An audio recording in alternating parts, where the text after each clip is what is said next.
최척전 좀 길죠, 텍스트. 차분히 정리하셔야 됩니다. 그리고 대략적으로 너네가 줄거리를 파악했다. 이게 시험 준비의 끝이 아니다. 소설에서 제일 주의해야 될 점 이겁니다. 대충은 다 알아요. 근데 시험 문제를 그 대충의 영역에서 내지 않잖아.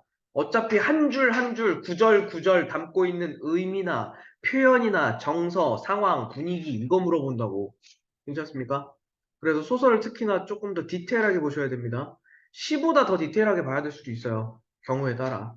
최착전이 뭐 그렇게 어려운 작품은 아니긴 한데 경우에 따라는 그럴 때도 있다고. 앞으로 너네가 시험 범위에 계속 문학을 보게 될 거니까. 자, 최착전 먼저 얘기할 거.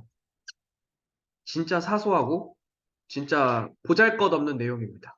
한문 소설이에요. 제발 헷갈리지 마세요. 너네 교과서에 한글로 써있다고 한글 소설이 아닙니다. 됐어? 이 내가 진짜 내신이니까 얘기하고 넘어가는 거야. 이건 안 되는 게 정상이에요. 만약에 이런 걸 건드렸다 비정상인 거예요. 됐죠? 어쨌든 한문 소설이고 물론 이제 중심 사건이 사랑과 관련된 얘기니까 애정 소설이죠. 다른 말로 염정 소설이라고도 합니다. 염정 똑같은 말이에요. 불타는 사랑이 염정입니다. 됐죠? 이해되시죠?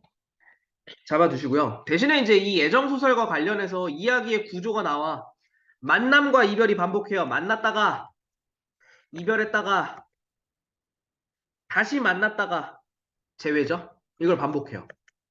음, 됐죠? 그러니까 이게 이별하게 되는 계기가 보통 막 전쟁 이런 거란 말이에요. 그래서 이제 결과적으로는 전쟁의 이제 참혹함 이런 것도 드러나게 돼요. 단순히 사랑 얘기로 끝내는 게 아니라. 됐죠? 근데 이제 그거는 우리 텍스트에는 뭐 그게 두드러지는 건 아니라서 어쨌든 체크는 일단 해두시고 하나 더 체크할까요? 고전소설이라고 해서 너네가 무조건적이다라고 착각하는 것 중에 하나 비현실적인 요소다. 비현실적인 요소 또는 다른 말로 전기적 요소라고 한다고. 괜찮습니까? 이게 최첨점은 존재하지 않아요. 드러나지 않은. 그렇죠? 우리가 이야기하는 이 비현실적인 요소라고 하는 거 있죠. 고전소설에 나타나는. 고전소설에 등장하는 비현실적인 요소는 대부분 도술 관련된 거 있죠. 도술. 신선. 됐죠? 신선. 선녀. 이런 얘기 있지. 천상계. 이런 얘기가 나와야 비현실적인 요소예요. 그러니까 이 작품은 반대로 뭐라고 얘기하겠어? 굉장히 사실적이죠. 음. 사실적 성격이 강하다. 됐죠? 이걸 체크하셔야 돼요. 이거 아니란 얘기야. 됐죠? 분명히 아니라 그랬어. 됐죠?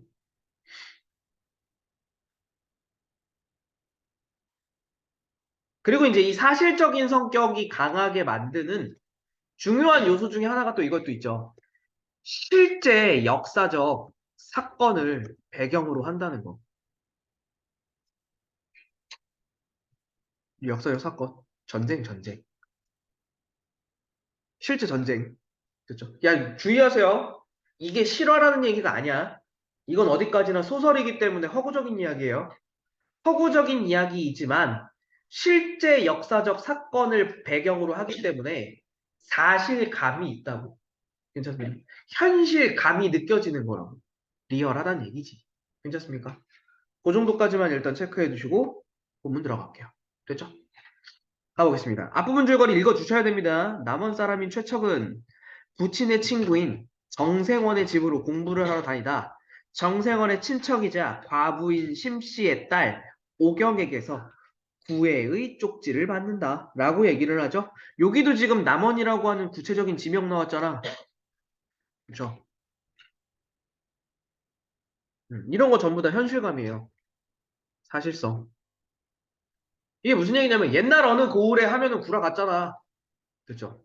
그러니까 이게 남원에라고 하면 실제 지명이니까 그럴싸해요, 얘기가. 그렇죠? 자, 그리고 나서 이제 그 후 최척은 오경과 편지를 주고받으며 사랑을 확인하고 그다음에 결국 약혼을 하게 된다. 됐죠? 어쨌든 그러면 지금 중요한 거는 최척이랑 오경이랑 이 둘이 사랑하는 사이인 거네. 됐죠? 최척과 오경 둘이 사랑하는 사이이다. 조금만 내려가서 체크할게요. 자, 그런데 여기다. 마침내 약혼을 하게 되지만 혼인날을 기다리던 중 외병의 침입을 막기 위해 의병으로 전쟁에 나가게 된다. 이거 외병의 침입이라는 말 나오잖아. 임진왜란 벌어진 거예요. 그렇죠? 이게 이별의 원인이 되는 겁니다. 우리 처음에 얘기했죠. 전쟁이라고 하는 역사적 사건 때문에 이별하고 다시 만나고 또 헤어지고 막 이거 한다고. 괜찮습니까? 자, 혼인날이 지나도 그가 돌아오지 않자 심씨는 부잣집 아들 양생을 사위로 맞으려고 한다. 하지만 오경은 최척을 끝까지 기다려서 혼인하고 요거 됐죠? 끝까지 기다린다. 그죠? 그래서 이제 이 오경이라고 하는 인물이 지조와 절개를 지닌 인물인 거야. 그죠? 그래서 결국 혼인합니다. 그러니까 지금 한 번 만났다 헤어졌어요. 앞부분 줄거리에 벌써 혼인까지 해요. 다시 만나서. 됐죠? 자, 첫 아들 몽석이를 낳아 행복한 나날을 보냅니다. 그러던 중 정유재란이 또 일어나죠. 전쟁 두 번째 전쟁이야. 그래서 두 번째 이별을 하게 됩니다. 두 번째 이별을 하게 되는 거라고. 됐죠? 우리 맨 처음에 얘기했던 그러니까 벌써 지금 만남과 이별이 반복되는 거죠. 또다시 헤어진다. 문제 없죠? 본문 들어갑시다. 그때 마침 명나라 장수가 기병 10여인을 이끌고 남원성에 와서 금석교 아래에서 말을 씻기고 있었다. 요거 체크하셔야 돼요. 그때 마침 하필이면 지금 우연성이에요. 우연성. 됐습니까? 이 우연성이라고 하는 게 고전 소설의 특징이에요. 그러니까 무슨 사건이 그냥 다 우연히 일어나요. 그렇죠? 우연히 이제 명나라 장수와 최척이 만나게 되는 거지. 그렇죠? 내려갈게요.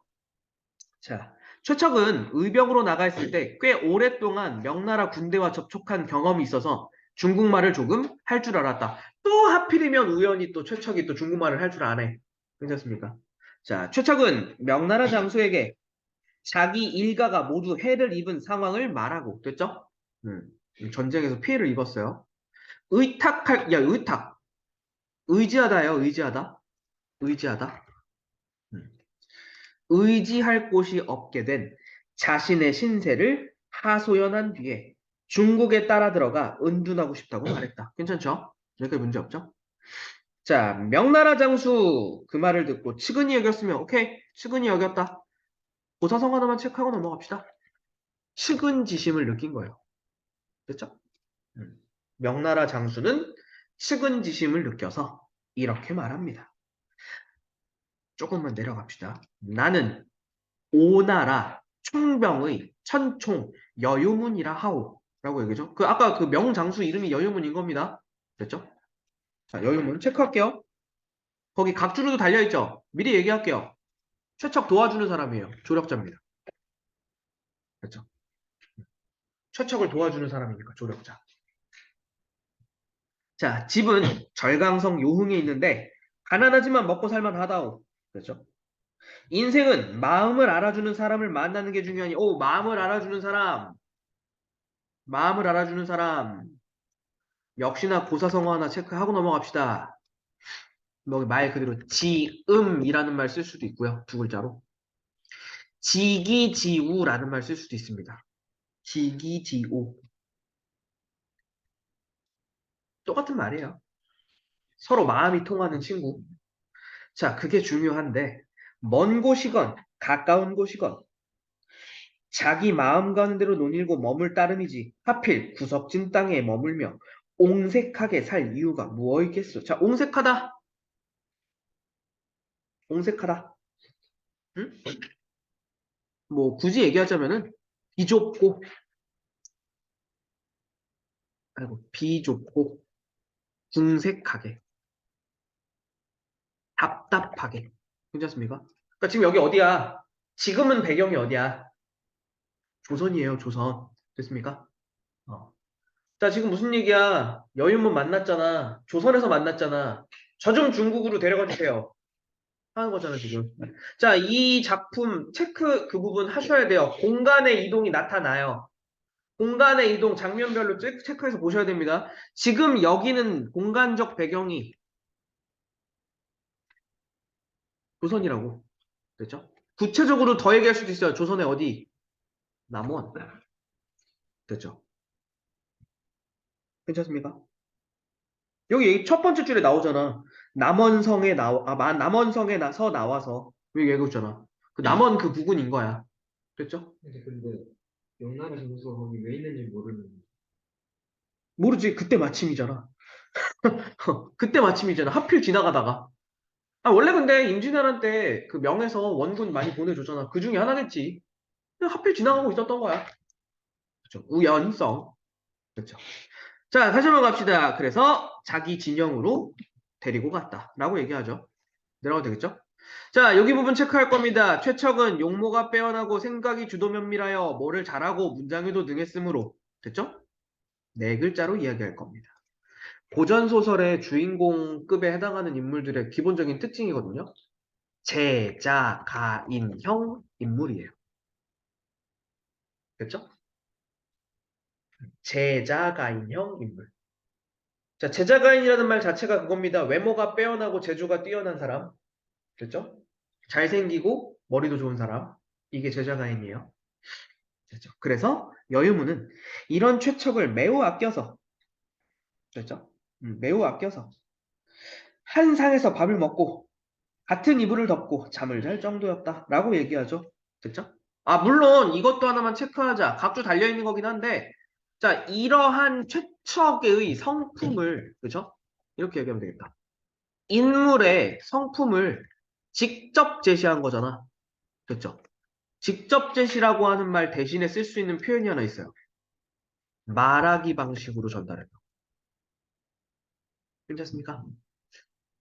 이거 주의하셔야 됩니다. 말하기 방식은 서술자가 직접 얘기해 주는 게 말하기예요. 됐죠? 이거랑 반대되는 게 하나 있거든요. 이거랑 반대되는 거. 그러니까 얘는 지금 이거예요. 그렇죠? 직접 제시가 맞는 거야. 그러니까 당연히 반대는 뭐겠어? 간접 제시겠지. 간접 제시. 근데 간접 제시는 뭐냐면 보여주기 방식이라고 얘기해요. 그렇죠? 혹시 모르니까 같이 체크해 주세요. 그렇죠? 그러니까 이 장면은 뭐라고? 최척의 성품을 직접 제시한 거라고. 말하기 방식으로 지금 이야기한 거라고. 그렇죠? 이렇게 얘기했잖아, 지금 괄호 안에 내용으로. 그렇죠? 넘어가 되겠죠? 자, 얼마 뒤. 그렇죠? 얼마 뒤. 충병의 군대가 명나라로 돌아가게 되었다. 여유무는 최척을 전사한 병사 한 사람 대신에 명부에 끼워 넣어 국경을 통과하게 한 뒤에 요흥으로 데리고 가서 함께 살았다. 여기 이제 요흥 나오죠? 이 중국이에요. 이 중국 지명입니다. 그죠? 그러니까 지금 여기서 뭐가 나오는 거야? 공간의 이동이 나오는 거야. 그렇죠? 조선에서 중국으로 이동한 거야, 지금. 괜찮습니까? 넘어가도 되겠죠? 다음 갑시다.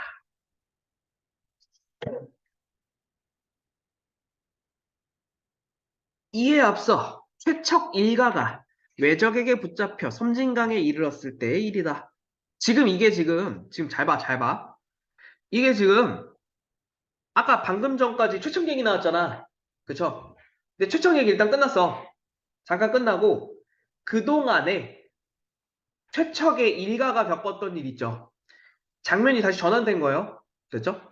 그래서 섬진강이라고 하는 조선이 배경이 되는 거고 다시. 됐죠?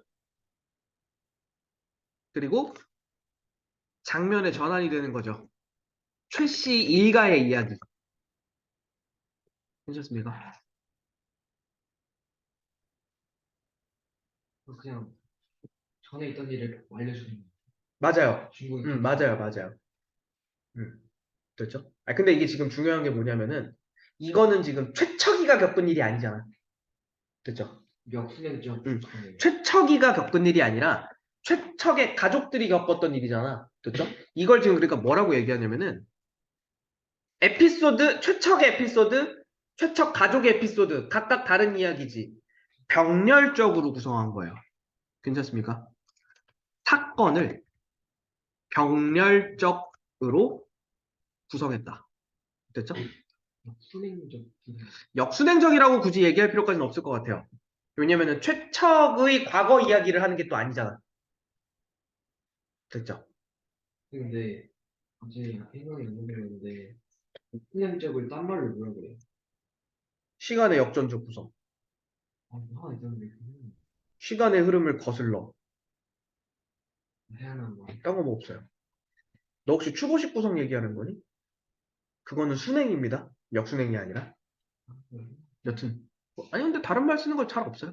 자, 본문 갈게요, 계속. 자, 외적은 최척의 부친과 장모가 늙고 병들었다고 여겨서 감시를 소홀히 했답니다. 두 사람은 외적의 감시가 태만한 틈을 타 갈대숲에 몸을 숨겼다. 외적이 떠난 뒤 마을을 돌아다니며 구걸을 하다가 요거 하나만 체크할까요? 마을을 돌아다니며 구걸했다. 고사성어 하나만 점검하고 넘어갈게요. 유리걸식이라는 말 쓸 수 있습니다. 유리걸식 하다가. 이 말 그대로예요. 떠돌아다니며 밥을 구걸하는 거. 유리걸식 하다가 연곡사에 이르렀답니다. 됐죠? 연곡사. 여기서 여기로 이동한 거예요. 됐죠? 최척의 지금 부친과 장모도 공간에 이동을 했네요. 그런데 연곡사 승려들의 방에서 아기 오는 소리가 들리는 게 아닌가? 이 아기가 몽석이에요. 네, 이 아기가 몽석이에요. 됐죠? 아까 우리 앞부분 줄거리에 얘기했잖아. 최척의 첫째 아들이 몽석이거든요. 자, 전쟁 나서 뿔뿔이 흩어졌단 말이야, 가족들이. 근데 하필이면은 할아버지랑 외할머니잖아. 맞죠? 할아버지랑 외할머니겠지, 몽석이에게는. 우연히 절에서 만난 거지. 그렇죠? 이것도 역시나 우연성이죠. 계속 가볼까요? 우연성이라고 하나 써주세요. 그렇죠? 우연성. 자, 쉼씨가 최숙한테 말해요. 어떤 아이 울음소리기에 우리 손주와 소리가 똑같을까요? 이 손주가 몽석이라서 그래요. 그렇습니까? 최숙이 급히 문을 열고 들여다보니 과연 몽석이었다. 됐죠? 거의 음, 됐죠? 몽석이가 떡하니 딱 있는 거죠. 우연히 만났네요. 최숙은 우는 아이를 품에 안고 한참 어루만졌다. 잠시 후 최숙이 승려들에게 물었다. 이 아이를 어디에서 데려왔소? 라고 얘기를 하죠. 자, 혜정이라는 승려가 앞으로 나오면 이렇게 대답합니다. 제가 길가의 시체 더미 속에서 울음소리를 듣고 불쌍하여 거두었습니다. 마찬가지죠? 여기 뭐 우연 이제 그만 얘기하자. 우연은 그만 얘기하고 시체 더미 요거만 체크하고 넘어갑시다. 전쟁의 참혹함. 그렇죠? 전쟁의 비극성. 됐죠? 많은 사람들이 죽었죠. 자, 혹시나 아기 부모가 찾아오지 않을까 기다렸는데 지금 과연 그렇게 되었으니 어찌 하늘의 도움이 아니겠습니까? 하늘의 도움. 되게 좋은 고사성 하나 있네요. 하늘의 도움. 천우신조. 천우신조. 됐죠? 하늘의 도움과 신의 도움. 됐죠? 됐죠? 여기까지.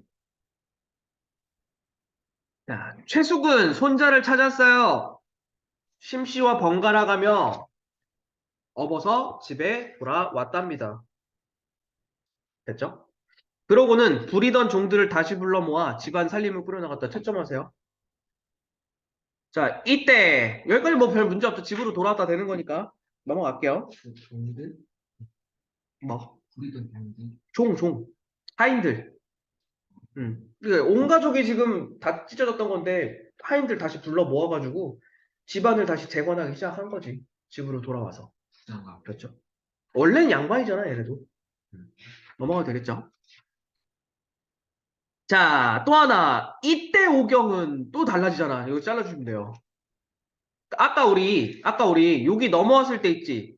이에 앞서 보기 있지. 보기도 한번 잘라주세요. 이에 앞서 부분도 한번 잘라주시면 돼요. 그러니까 아까 최척 얘기, 최척의 부친이랑 장모 얘기, 그 다음에 오경 얘기로 넘어가지. 자, 다시 한번 뭐라고?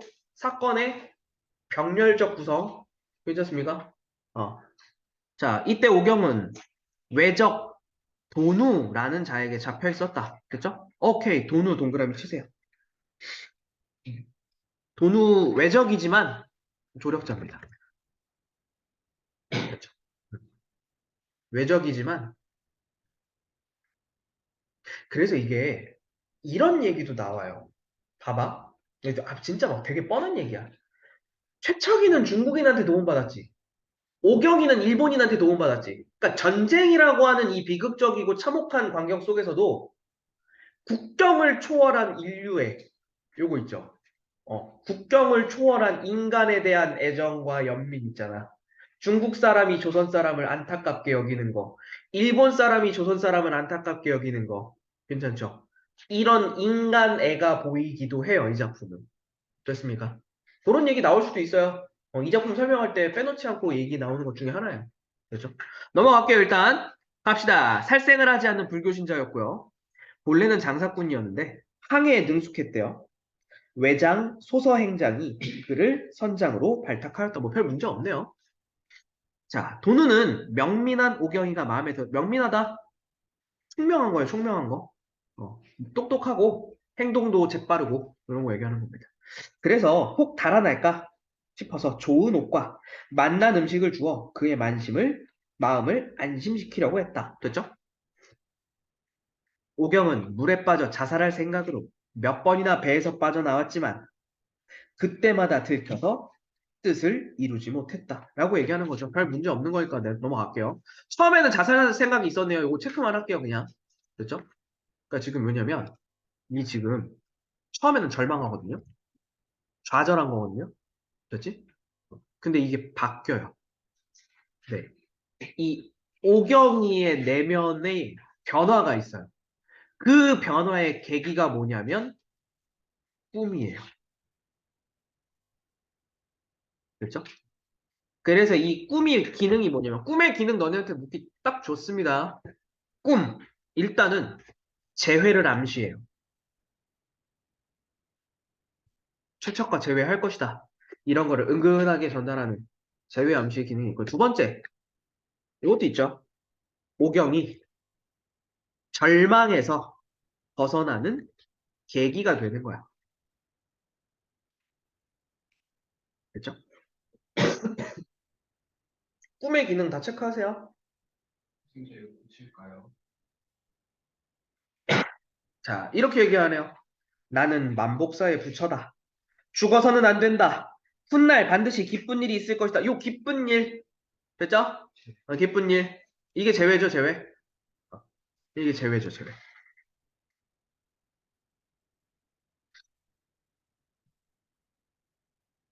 되셨죠?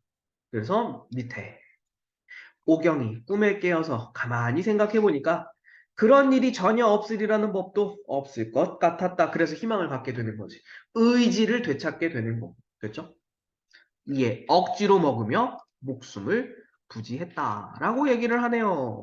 그렇죠? 희망, 의지를 회복함. 그렇죠? 이렇게 하면 되겠죠? 태도 변화가 있는 거죠. 됐습니까? 꿈이라고 하는 장치를 전후로 하여 오경의 태도 변화. 자, 도노의 집은 나고야에 있었답니다. 됐죠? 늙은 아내와 어린 딸만 있을 뿐이었고요. 집안에 남자가 없었어요. 됐죠? 여기 나고야라고 하는 거 나왔으니까 여기 배경 또 바뀌었죠? 공간적 배경이 일본이 되는 거죠? 그렇죠? 되게 이야기가 되게 범지구적입니다. 음, 나중에 막 진짜로 전문 다 보다 보면 막 태국 얘기도 나와요. 베트남도 별의별 데 다 가요. 그렇죠? 자, 어쨌든 실제로 그거 얘기하기도 해요. 그래서 이 작품이 창작되었을 당시에 해외 교류가 있으니까 그런 나라가 언급될 거 아니야. 그런 것도 유추해 볼 수 있다. 가능합니다. 우리 텍스트에 얽매여서 막 그것만 생각할 게 아니에요. 그렇죠? 갑시다. 내려가서 오경을 집에 살게 하되 아내와 딸이 있는 내실에는 출입하지 못하게 했다. 이거 갑자기 뜬금없죠? 그 각주 써 있는 거 그대로 생각하시면 됩니다. 오경이는 남장하고 있어요. 그렇죠? 오경이가 남장을 하고 있습니다. 자, 오경은 돈우를 속여서 이렇게 말했다. 저는 본래 체격이 왜소하고 병이 많은 약골이라서 조선에 있을 적에도 젊은 남자들이 하는 일을 하지를 못했습니다. 바느질이나 밥 짓는 일만 할 수 있지 다른 일을 할 수가 없습니다. 라고 하는 부분에서 이렇게만 체크합시다. 어, 남자로 신분을 속이는 거죠. 됐죠? 나는 덩치가 작고 힘이 없는 남자다.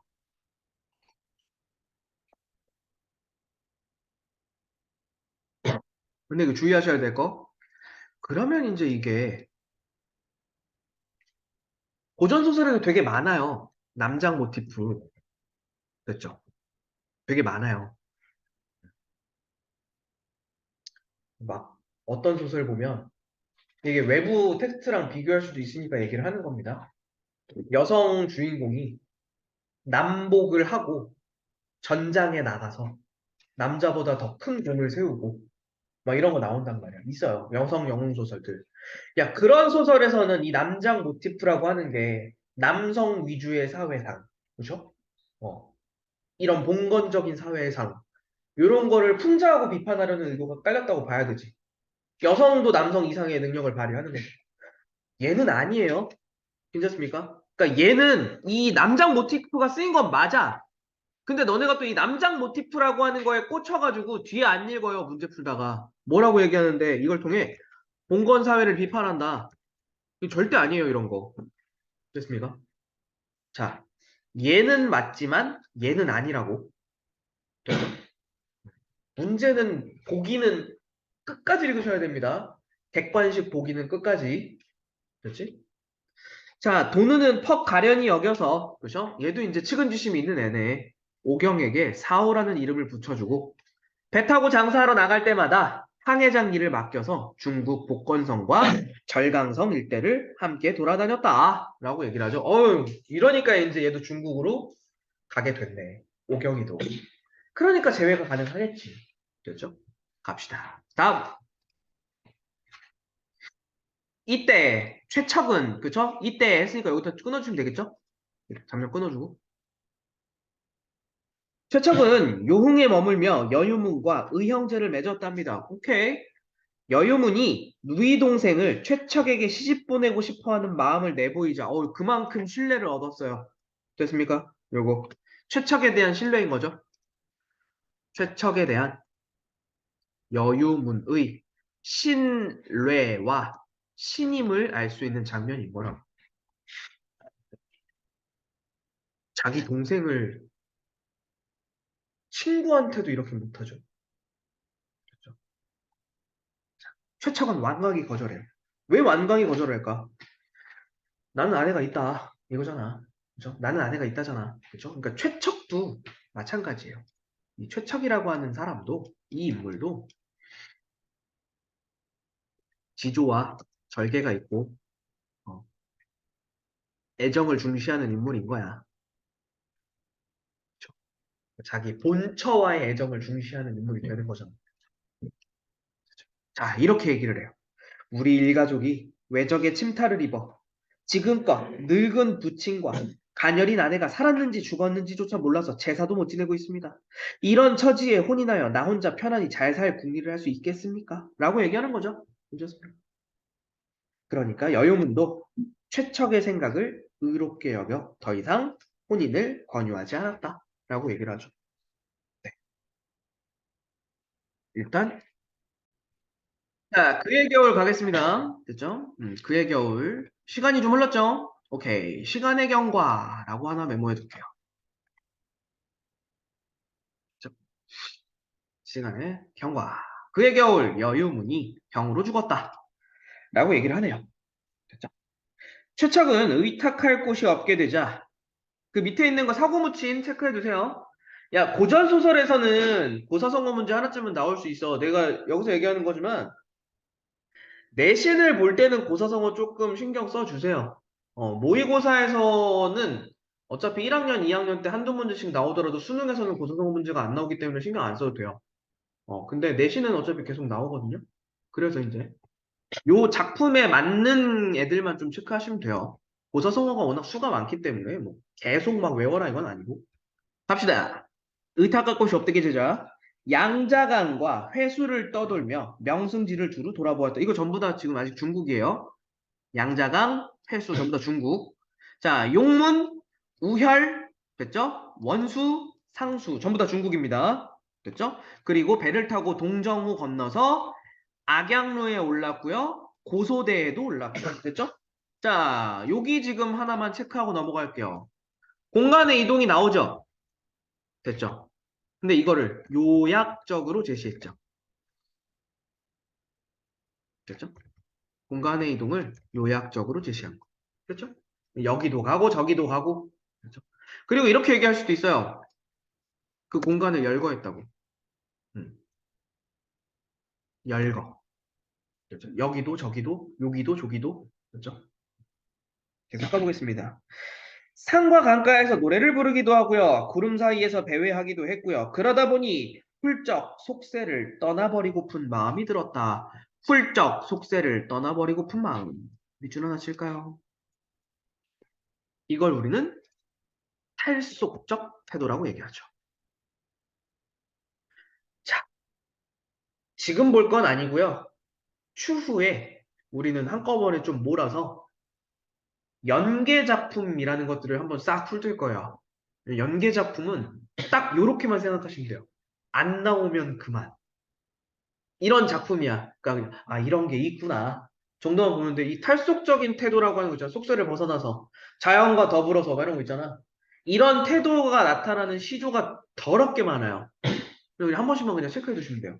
왜? 여기다 밑줄 쳐놓고 다음 중 여기에 드러난 인물의 태도와 정서와 유사한 작품 고르시오. 시조 5개. 이러면 되거든요. 제일 쉬운 문제예요, 솔직히. 출제자 입장에서는. 문제 만들기 제일 쉬워요. 작품 5개만 그냥 아무거나 집어넣으면 되는 거니까. 됐죠? 일단 여기서 지금은 일단 탈속적 태도라는 것만 체크하고 넘어갈게요. 자, 내려가 보겠습니다. 해섬도사 왕용이라는 사람이 청정산에 응거하며 신비로운 선약을 만들 뿐만이 아니라 신선이 되는 술법을 지녔다는 말을 듣고 속당으로 들어가 그 술법을 배우리라고 마음먹었다 라고 얘기를 하죠. 에이, 신선이나 돼야겠다. 이렇게 되는 거죠. 넘어갈게요. 오죽하면 이러겠니? 그쵸? 가족을 잃고, 그쵸? 그냥 의탁할 데가 없으니까 이렇게 되는 거죠. 신선에 눈 까먹었어. 자, 이때 송우, 새로운 인물 하나 등장하네요. 송우라는 사람이 하나 있었대요. 자, 호가 학천이고요. 이 호라는 건 별명이죠. 앞에 붙는 거 우리 뭐 추사 김정호 하듯이, 그죠? 호가 학천이었고요. 집은 항주였고요. 용금문 안에서 살고 있었대요. 송우 일단 체크만 하고 넘어갈게요. 얘도 미리 얘기하자. 얘도 조력자예요. 얘도 조력자입니다. 그죠? 자, 경전과 역사에 해박했고요. 공을 세워 명성을 떨치는 일을 좋아하지 않았고요.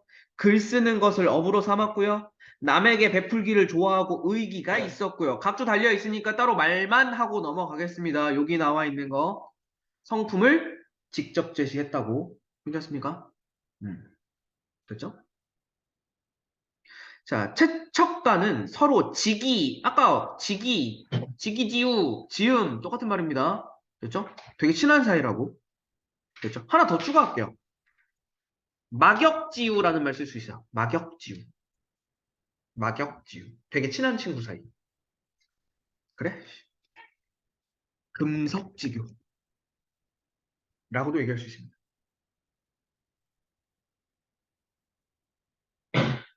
됐죠? 자, 그런 사이였는데 최척이 촉당으로 가려고 한다는 말을 듣고는 술을 주고 찾아왔답니다. 됐죠? 자, 술 마시고 얼큰이 취하자 송우가 최척을 친근하게 자로 부르며 별명으로 부르면서 말했어요. 자, 백승, 이 세상을 살면서 누군들 불로장생하기를 바라지 않겠는가마는. 자, 이거 무슨 얘기야? 야, 이런 거 너네 해석 못하더라. 불로장생하기를 바라지 않겠는가마는 이게 무슨 얘기야? 영원히 그래, 그러니까 모두가 불로장생하기를 바란다라는 뜻이에요. 괜찮습니까? 바라는 사람이 없다 이런 게 아니에요. 그러니까 모든 사람은 불로장생하기를 바라지. 됐지? 근데 세상 어디에 그런 이치가 있단 말인가? 됐죠? 세상에 그런 이치는 없다. 사람이 어떻게 불로장생 하겠어? 라고 지금 얘기하는 거잖아. 설득하는 거죠, 지금. 그렇죠? 자, 뭐라고 얘기하느냐? 남은 생이 얼마나 된다고 불로장생의 약을 먹고 굶주림을 참으며 괴로움을 자초하면서 산도깨비의 이웃이 된단 말인가? 나와 함께 배를 타고 5월 땅을 오가면서 비단이나 차를 팔며 남은 생을 즐기는 게 세상사에 통달할 사람의 할 일 아니겠는가? 자, 말인가? 그치? 말인가? 내려가서 여기도 말인가? 아니겠나? 그치? 송우의 말하기 방식. 그쵸? 서리적들.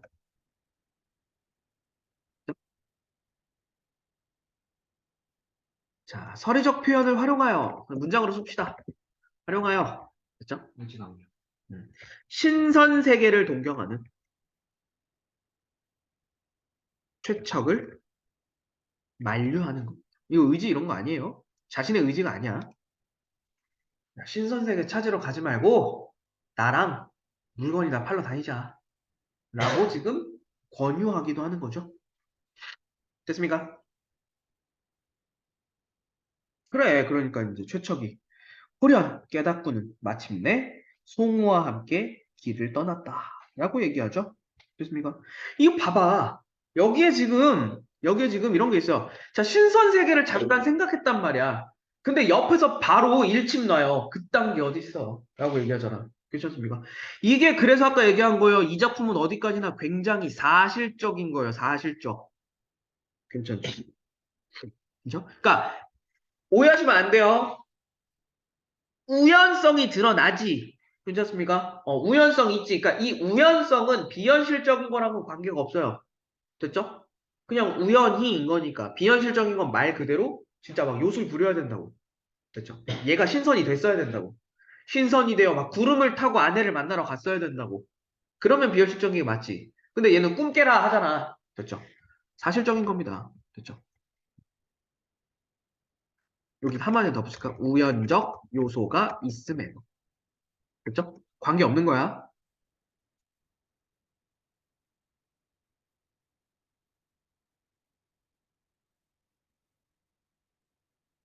됐나요? 그리고 이걸 이제 자습서에서 이렇게도 설명드리고 있어요. 작가가, 작가가, 음, 신선사상 있죠. 신선사상. 작가의 신선사상 비판의식 반영된 거다. 이렇게 얘기해도 괜찮아요. 그렇죠? 작가의 그런 의식이 반영이 된 거죠. 그딴 게 어딨냐? 그렇죠? 현실적인 근데 신선이 뭔지 까먹었어. 신선이요? 신선이. 뭐라고 설명해야 되냐? 산신령 같은 사람 생각하시면 돼요. 펑, 허허허허. 괜찮습니까? 이런 거 신선이지. 구름 타고 날아다니고 막. 그쵸? 이런 거. 도술 부리고. 그쵸? 내가 해놓고 너무 유치한데? 그죠? 내려갑시다. 자, 경자년 봄이었다. 또 시간이 흘렀네요. 시간의 경과. 두 번째 나오네요. 그죠? 경자년 봄이 되었다네요. 최척은 송우를 따라 한 마을에 장사꾼들과 함께 배를 타고 안남으로 장사하러 갑니다. 안남! 베트남까지 나오죠? 됐죠? 근데 공간적 배경이 지금 되게 넓어져요. 아까 조선에서 중국, 일본, 이제 동남아까지. 그래서 그러니까 조선에서 동아시아로, 동아시아에서 동남아시아로. 괜찮습니까? 뒤에 넘어갈게요. 이때 일본 배 10여 척이 같은 포구에 정박해 있었답니다. 그럼 이제 벌써 좀 느낌 오죠? 아까 오경이가 아니 뭐라 그래야 돼? 외놈? 그쵸? 아무튼 외나라 사람 그래 욕하면 안 되고 외나라 사람이랑 같이 있었잖아. 도누 됐죠? 만나게 되겠죠 이제 갑시다. 열흘 넘게 머물러서 4월 초 이튿날이 되었다. 하늘엔 여기 괄호칠게요.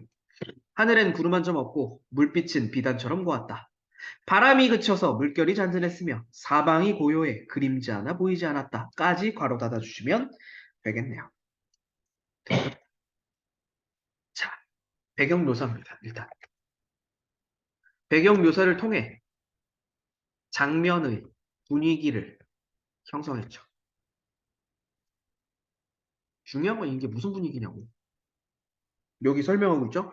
쓸쓸하고 고즈넉하다. 그죠? 고즈넉하다는 고요하다랑 비슷합니다.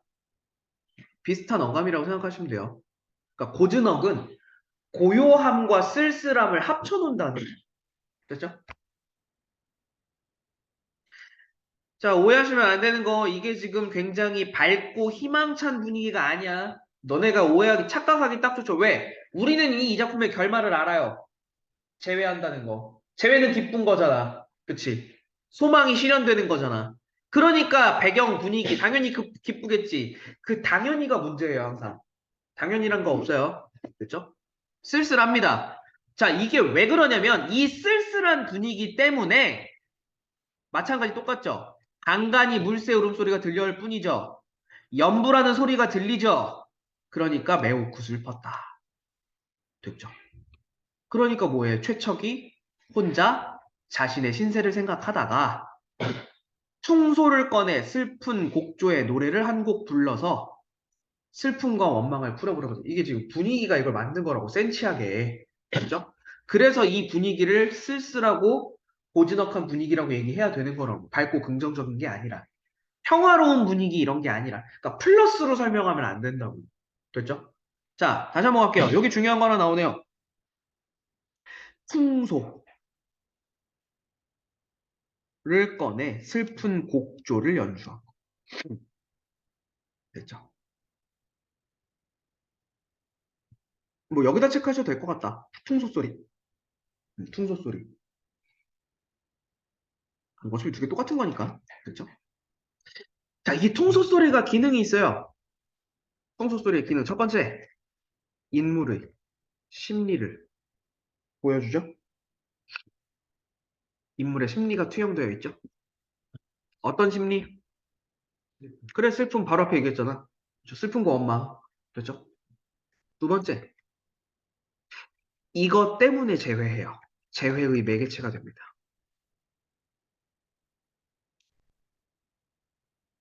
통소 소리가 그래서 중요해요. 별표 하나 쳐두세요. 통소 소리. 자, 바다와 하늘이 애처로운 빛을 띠고 구름과 안개도 수심에 잠긴 듯 했다라고 이야기를 하네요. 됐죠? 자, 요거 체크할 거.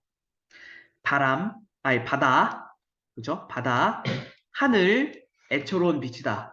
구름, 안개, 수심은 근심이거든요. 근심에 잠긴 듯했다. 실제로는 누가? 최척이. 괜찮습니까? 최척의 정서를 자연물에 비추어 나타냈잖아. 근데 얘네도 지금 슬퍼한대잖아. 감정이. 그렇지. 얘네가 감정이입의 대상들이에요. 감정이입의 대상들. 이거 지금 체크된 거야. 내 말이. 바람, 하늘, 구름, 안개. 됐죠? 됐습니까? 자, 풀어서 얘기할 수도 있어요. 자연물에 인물의 정서를 투영하여. 됐죠? 어. 자연물에 같은 말 쓰고 넘어가죠. 자연물에 인물의 정서를 투영하여 강조하였다. 이렇게 얘기할 수도 있죠. 됐죠? 그러니까 우리는 이 해당 구절을 설명할 수 있는 다양한 방법을 마련해야 됩니다. 그렇죠? 넘어가도 되겠죠. 자, 뱃사람들도 그 소리에 놀라 모두 서글픈 표정을 지었다. 그때 문득 일본 배에서 연불하던 소리가 뚝 그쳤대요. 잠시 후 조선말로 시를 읊는 소리가 들렸답니다. 갑시다. 중간에 시가 들어갔네요. 삽입시가 들어갔습니다. 삽입시.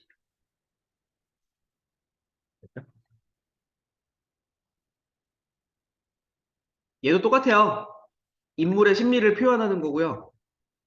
됐죠? 얘도 역시나 재회의 매개체가 돼요. 그죠? 이 오경이가 부르는 노래예요. 그죠? 그러니까 아까 최척이 통소로 노래를 연주했잖아. 그죠? 거기에다 대고 오경이가 노래를 부른 거라고. 됐죠? 자, 내용 잠깐만 볼까요? 왕자교 퉁소 불 때 달은 나지막하고 바닷빛 파란 하늘엔 이슬이 자욱하네. 푸른 난새 함께 타고 날아가리니 복례산 안개 속에서도 길을 잃지 않으리. 뭐 이렇게 얘기하고 있죠? 괜찮습니까? 그냥 이거 이렇게도 생각하시면 됩니다. 그냥 내용 자체 너무 중요하게 생각하실 필요는 없을 것 같고요. 됐죠? 그냥 슬픈 분위기의 노래를 한 거잖아. 그러니까 이 재회의 매개체가 되면서 이야기에 개연성을 부여하게 돼요. 이게 뭔 얘기겠어? 야, 아무리 그래도 그렇지. 아무리 우연성이라고 해도 최척이랑, 그쵸? 오경이랑 지금 막 서로 다른 나라에서 막 하고 있었는데 갑자기 띵 마주치는 게 말이 되냐고. 이런 거면 그래도 가능하잖아. 저쪽에서 노랫소리가 들려. 저거 누구 목소리 같은데? 이렇게 가면은 괜찮잖아. 이런 게 개연성이에요. 이야기를 그럴듯하게 연결해주는 성질. 이게 개연성이에요. 그렇죠? 넘어갑니다. 자, 시 읊는 소리가 그치더니 한숨 소리와 쯧쯧 혀 차는 소리가 들려왔다. 최척은 시 읊는 소리를 듣고 깜짝 놀라서 어리 빠진 사람 같았다. 저도 모르는 사이에 퉁소를 땅에 떨어뜨리고 마치 죽은 사람처럼 멍하니 서 있었다. 요거 체크 하나 해봅시다. 멍하니 서 있었다. 무슨 정서지든 문제 없죠? 놀람? 됐죠? 정서를, 인물의 정서 또는 인물의 내면을 간접적으로 제시한 거죠. 됐죠? 무슨 소리인지 아시겠어요? 지금 이게 무슨 소리야? 최척은 깜짝 놀랐다가 아니라, 그렇죠? 최척은 깜짝 놀랐다가 아니라 인물의 행동을 통해서 간접적으로 전달하는 거잖아. 그렇죠? 여기다가 하나 좀 덧붙일게요. 인물의 행위를 통해 라는 말 붙이면 조금 더 완전해지겠네요. 인물의 행위를 통해 보여줘. 그렇죠. 간접적으로 제시한 보여주기 방식인 거죠. 됐죠? 자, 송우가 왜 그래? 물어도 대답이 없어요. 됐죠? 세 번째 물음에 이르러서야 비로소 뭔가를 말하려고 했지만 목이 막혀서 말을 하지 못하고 됐죠? 눈물만 하염없는데 여기도 가로치세요. 목이 막혀 말을 하지 못하고 됐죠? 여기도 간접 제시라서 얘기한 거예요. 지금 감정에 벅차 있는 거잖아. 문제 없죠? 됐죠? 아, 자, 최척은 잠시 후 마음을 진전시킨 뒤에 이렇게 말했답니다. 저건 내 아내가 지은 시일세. 그러니까 개연성이 되는 거야. 이 노래는 내 아내밖에 모르는데 이러고 있잖아. 자, 우리 부부 말고는 아무도 알지 못하는 시야. 게다가 방금 시를 읊던 소리도 아내의 목소리와 흡사해. 혹시 아내가 저 배에 있는 게 아닐까? 됐죠? 이제 그럴 리 없을 텐데 말이야. 라고 얘기하죠. 자, 그러고는 자기 일가가 외적에게 당했던 일의 전말을 자세히 말했다. 배 안에 있던 사람들이 모두 놀랍고 희한한 일로 여겼다. 라면서 이제 얘기 나오죠. 그 자리 두홍이라는 사람이 있었는데, 됐죠? 젊고 용감한 자였다. 요거는 체크하셔야 되죠, 이제. 봐봐. 젊고 용감하다. 두홍이가 젊고 용감하다. 이건 뭐겠어? 이거 직접 제시잖아. 됐죠?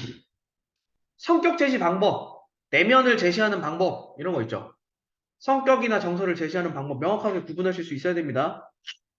이게 무조건 나온다. 뭐 절대적으로 출제가 되는 유형이다. 이건 아니에요. 근데 잊을만 하면 한 번씩 건드려요. 별로 신경 쓰지 않아도 될 것 같아 라고 생각하는 순간에 물어요. 이거 그렇지? 젊고 용감한 차가 없었으면은 가짜 대신에 내가 저 배로 가서 그쵸. 그 다음 거만 되면 이제 간접 제시가 되죠.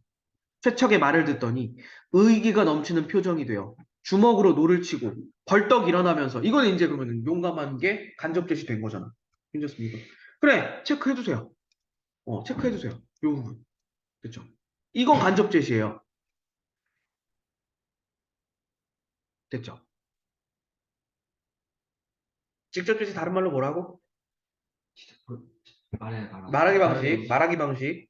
간접 제시, 보여주기 방식. 이거 말 바꾸기 주의하셔야 됩니다. 됐죠? 이게 왜 그러냐면, 자, 봐봐. 이거 말하기 방식이라 그랬죠? 됐죠? 이게 뭐냐면은 누가 말하냐가 중요해요. 서술자가 말해줘야 돼요. 그렇지. 괜찮습니까? 근데 간접 제시는 인물의 말이나 행동을 통해서야. 됐죠? 괜찮아? 이게 너네 혼동하는 부분이 이거예요. 인물의 말, 서술자의 말. 괜찮습니까? 야, 인물이 말하는 건 말하기가 아니야. 인물의 말하기를 통해 전달하는 건 보여주기야. 괜찮습니까? 그러니까 이런 것도 있잖아. 어떤 애가 이게 그 대사를 치는데 어떤 인물이 그 인물이 말하는 그 말투라든가 그쵸? 사용하는 단어라든가 이런 거 보면은 성격 나오잖아. 괜찮습니까? 그렇게 보여주는 거는 간접제시가 되는 거라고. 됐죠? 말하기 방식은 뭐라고? 쟤는 용감한 자다. 이게 직접인 거라고. 그렇죠. 넘어갈게요. 내가 저 배로 가서 사정을 살펴보겠소. 홍구가 두홍을 말려요. 자, 아니 야심한 시각에 소란을 일으켰다가는 큰 난리가 날지도 몰라. 내일 아침에 조용히 처리합시다. 사람들 모두 그러는 게 좋겠다고 했다. 최척은 앉은 채로 아침이 오기를 기다렸다. 라고 얘기를 하죠. 근데 지금 이것도 있습니다. 두홍이 아까 방금 두홍이라고 하는 애가 되게 의기가 있다. 라고 얘기할 수도 있지만 나쁘게 말하면 성급해요. 괜찮습니까? 나쁘게 말할 수도 있어요. 성급하다. 됐죠. 넘어갈게요. 자, 이윽고 해가 떠올랐다. 최척은 해안으로 내려가서 일본 배 앞으로 다가갔다. 그리고 조선말로 물었다. 자, 간밤에 시를 읽던 사람은 분명히 조선 사람이었소. 나 역시 조선 사람인데 한번 만나볼 수 있다면 그 기쁨이 타국을 떠돌아다니다가 자기 나라 사람 비슷한 일을 보고 기뻐하는데 견줄 수 있겠소? 너무 좋을 것 같아요. 그냥 이겁니다. 됐죠? 넘어가도 되겠죠? 자, 오경은 어젯밤 배 안에서 최촉의 퉁소 소리를 들었다. 그래서 퉁소가 매개체가 되는 거였죠. 조선가락인데다가 귀에 익은 노래였어요. 그래서 혹시 자기 남편이 저쪽 배에 있는 게 아닐까 해서 시를 읊어본 거였대. 그러던 차에 밖에서 최척 목소리가 들리죠. 뛰어내려옵니다. 자, 최척과 오경은 마주보고 소리치며 얼싸안고 모래밭을 뒹굴었다. 기쁨이죠, 그냥. 재회의 기쁨. 기가 막혀 입에서는 말이 나오지 않았고요. 눈물이 닿아자 피눈물이 나왔으며 눈에 아무것도 보이지 않았다. 그냥 요거는 과장이라고도 한번 써봅시다. 과장된 표현으로 재회의 기쁨을 나타낸 거죠. 그렇죠?